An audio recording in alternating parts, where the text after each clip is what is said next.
Mwaka huu ni mwaka wa uchaguzi.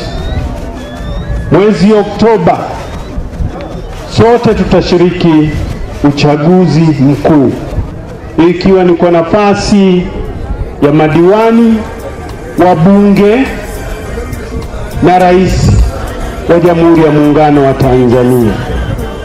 Sasa kwa mkoa wa Mara, kuanzia tarehe 1 hadi tarehe 7 Mei 2025, zoezi la kuboresha daftari la kudumu la wapiga kura litafanyika tena.